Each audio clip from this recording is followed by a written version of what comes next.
Instant recap for the Washburn Ichabods, 21-13 loss to the Nebraska Kearney Lopers here at Yager Stadium. Jake LeBon with you, and it was a tough day for the Washburn offense going up against a Loper defense who's aggressive and physical. The Washburn offense just struggled today to get things on track.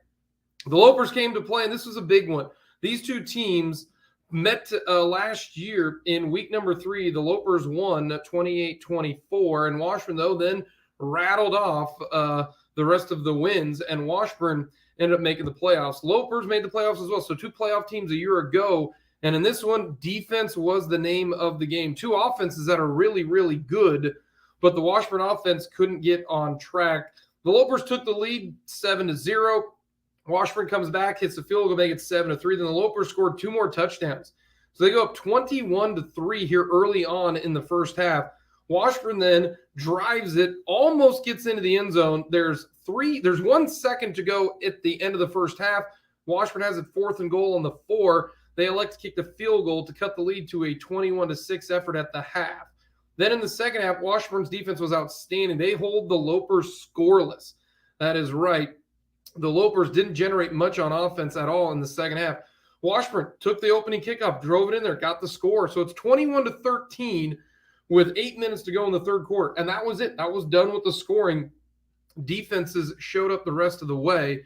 So Washburn as an offense just couldn't get in sync at all. Washburn just generates just 247 yards on 69 plays. The Lopers, really good offense, had 307 yards of total offense. Their terrific quarterback, TJ Davis, had 74 yards rushing and 64 yards passing, but that was enough. But the Washburn offense didn't produce on third down, just 7 of 17 and 1 of 3 on fourth down. At the end of the game, they had the football twice to take the lead, and one time they decided to punt, 3 times. One time they decided to punt on 4th and 7. Washburn then elected to play defense, got the stop. Then the next 2 drives, Washburn's offense really didn't generate anything. And then the Lopers held on the football for the final 7 minutes of the game to get the win. So the Washburn offense, the Washburn offense was out of sync, just never got things going. The Washburn defense played great. They really did. Gave the Ichabods a chance to win this one. So Washburn is now 2-1 on the season. The Lopers 2-1. The Ichabods go on the road next week and take on a Missouri Western team.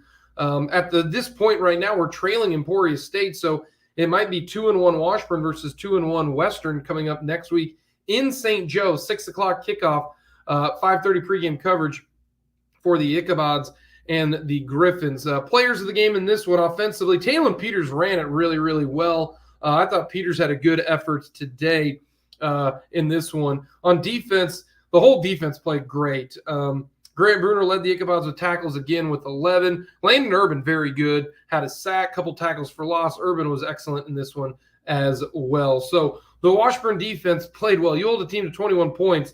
That's a pretty good effort for this defense from the Washburn Ichabods. So the offense, hopefully, next week can bounce back against a Western team. So that'll do it for Instant Reaction. The Ichabods fall on a tough one in a defensive battle against the Nebraska Kearney Lopers. We'll have the Washburn Coaches Show coming up on Thursday next week on mycountry1069.com and Country 1069, FM 1069 as well. We'll talk with head coach Craig Churig leading into that game against Missouri Western State. So Ichabods fall 21-13. That is your instant recap from Yager Stadium.